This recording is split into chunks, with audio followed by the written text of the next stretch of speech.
everyone, I want to welcome you to RJ Sandifer Living with Purpose. And I have to tell you, I just tried sushi for the first time today, and it was really good.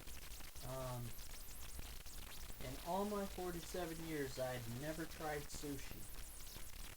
And I tried it, it was great, and I'll have it again. Um, I thought it was rather interesting, and I think that's another thing. Living with purpose is not just about, um, it, all this feel good positivity stuff. Living with purpose is just that, living.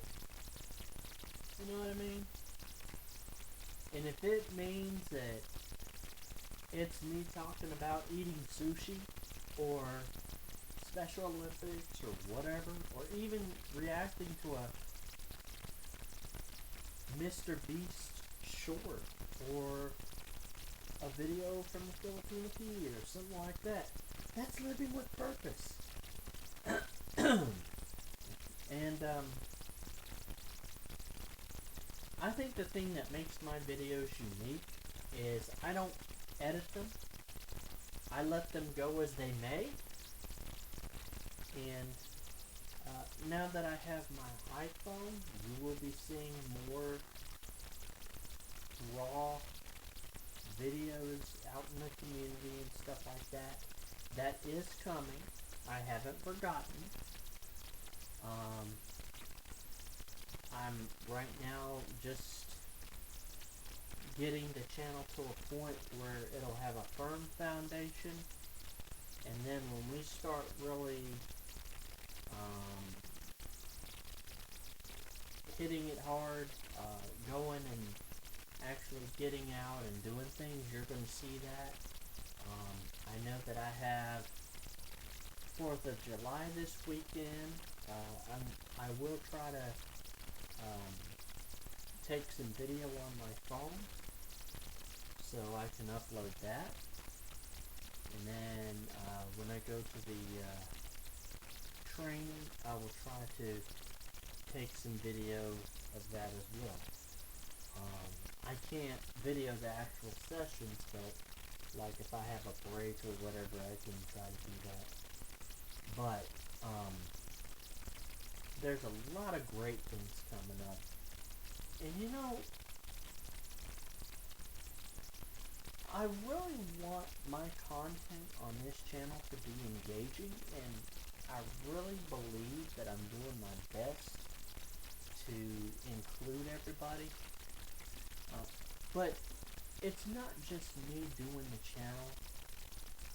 It's all of you. You all are what drives this channel. So if I'm doing something you like, leave it in the comments. If I'm doing something that I could maybe improve, leave that in the comments. Let's have a conversation. Don't just subscribe and be a spectator. Subscribe and be active. I want to hear you. I want to listen to you. And I look forward to hearing what you all have to say. Not only that, subscribe, of course, so that you know what I'm doing. But also like the videos, comment, and use the share button. Because if you share a video, that also helps the algorithm as well. Commenting on a video, liking a video, and subscribing and sharing are big things. And I think that that's why this channel has been growing so much, is because people have been subscribing, people have been commenting, people have been liking.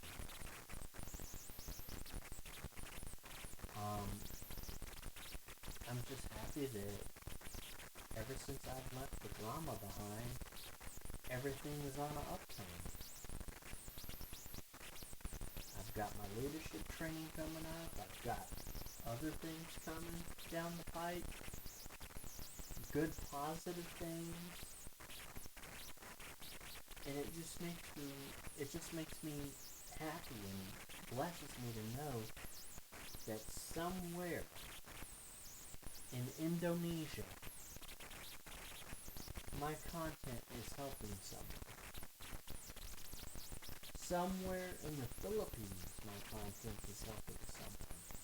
Somewhere in Rome, Italy, someone is listening to my content. Somewhere in Great Britain, someone is listening to my content. Somewhere in Calgary, Alberta, Canada. Ottawa, Canada. Somewhere in Chatham, someone is listening to my content.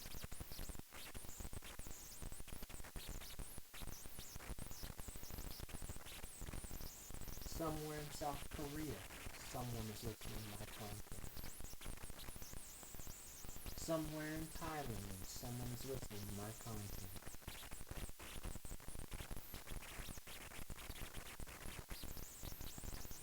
My content is for every single solitary nation on this planet. Every nation, every person in every nation who comes across this content,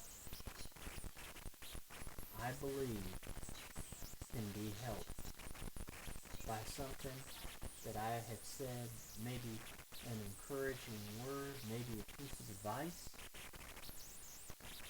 And let me tell you, everyone is welcome to visit and to comment and to subscribe.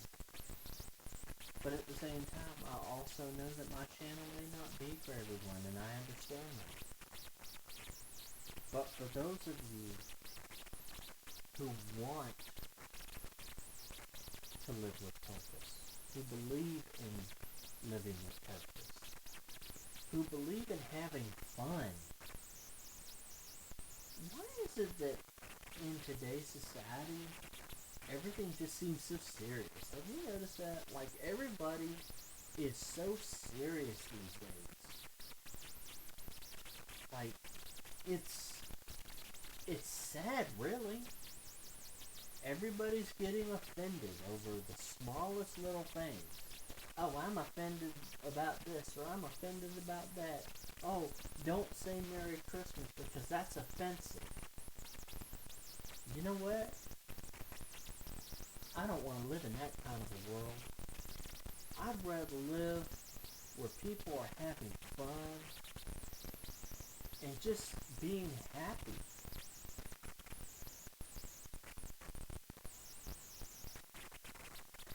I remember one time somebody was complaining to me about how things were going in their life. And they're like, I wish I had more than what I have now. I wish I was rich. I wish I could win the lottery. And while those things are good, if you're focused on what you don't have instead of what you are blessed to have, you have the wrong perspective. You have the wrong mindset. So you know what I said to this person? I said, let me ask you a question. I said, do you have a roof over your head? Yes. I said, do you have 3 square meals a day? Yes.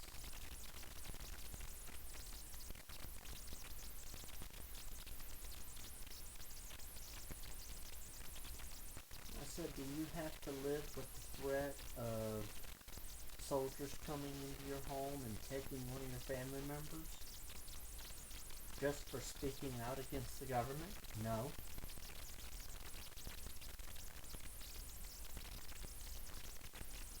I said, then what are you complaining about?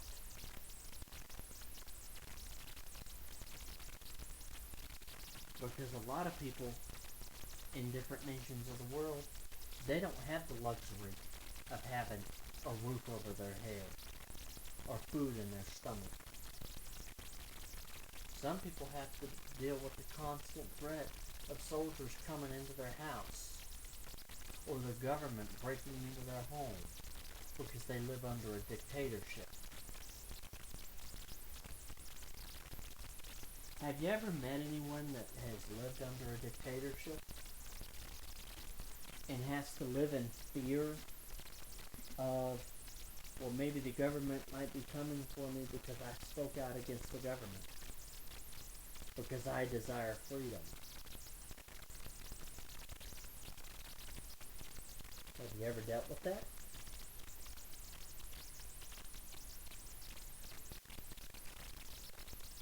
And guys, I'm not trying to get political, but I'm just going to go ahead and say it. Here in the United States of America, we have a lot to be thankful for. We are so blessed as a nation. If you read our Constitution, not the statutes, not the federal statutes, not the federal code, just the Constitution itself,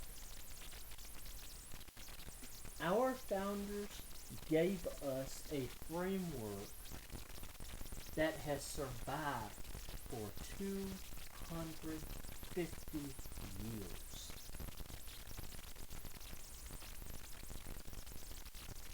Two houses of Congress. The two houses of Congress are what? The House and Senate. An executive branch. Who's the head of the executive branch? The President. And then the Supreme Court of the United States. And then look at all the rights we have. The right to religion, freedom of the press, freedom of speech, freedom to peaceably assemble, and the right to petition the government for a redress of grievances. The right to keep and bear arms. The right to not have soldiers quartered in your house during peacetime. The right to be in your home and not be subjected to unlawful searches and seizures. The right to keep silent so as not to incriminate yourself. The right to a trial by a jury of your peers. And the right to cross-examine those witnesses.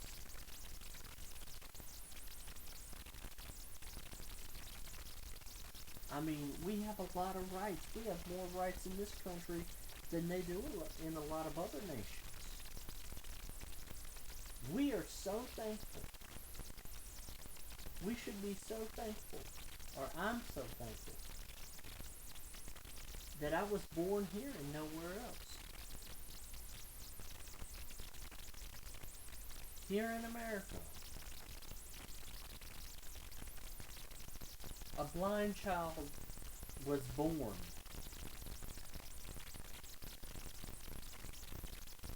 And given a right to a public school education. And then given the opportunity to attend college and then university.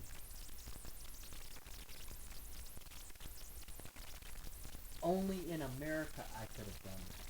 Do you realize that in some countries, blindness is considered a curse?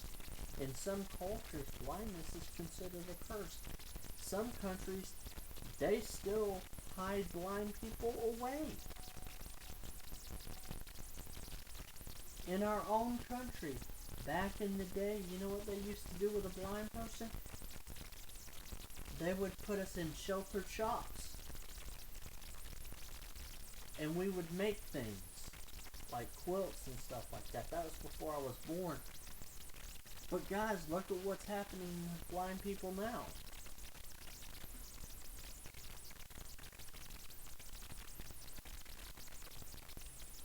So that's why I'm thankful that I live here in this country and nowhere else.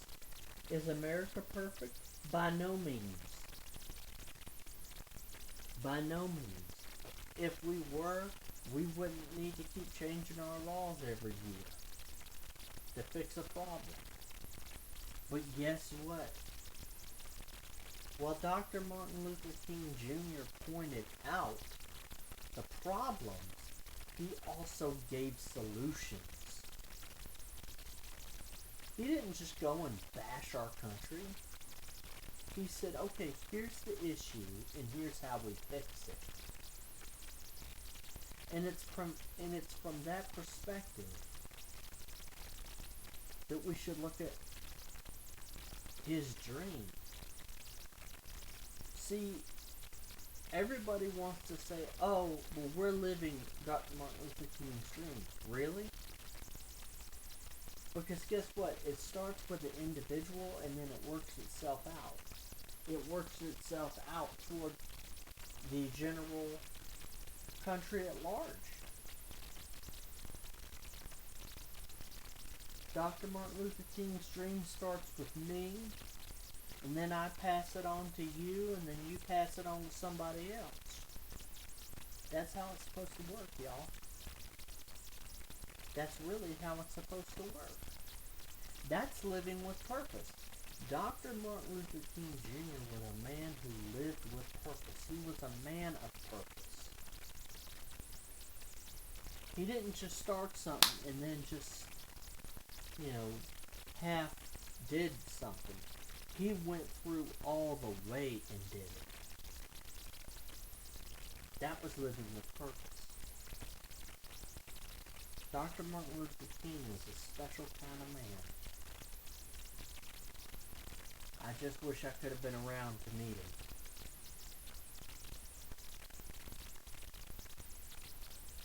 Another person I greatly respect who is no longer with us is Nelson Mandela.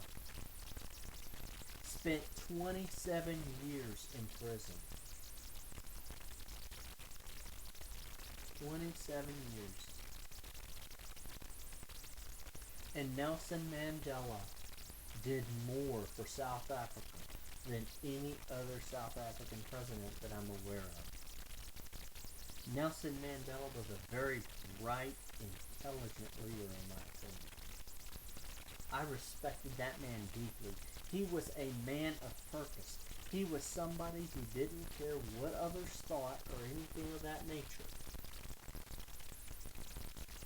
He could have stayed in that South African prison and felt sorry for himself and said, oh, it's never going to get better. No, he didn't. He kept fighting and fighting and fighting and fighting and fighting until they released him. And then when they released him, he started his presidential campaign and he won against McClurk. I remember he won. It was in 1994.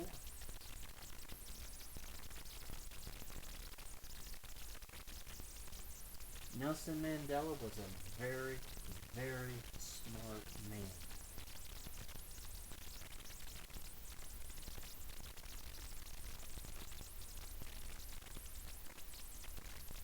Guys, if you like the video, may I encourage you to like, share, and subscribe, and turn on the bell for all notifications.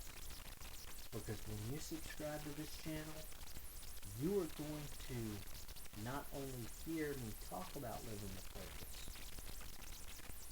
but you're going to see it as well. You're going to see me live with purpose. So if that interests you, subscribe and turn on notifications. I'll see you in the next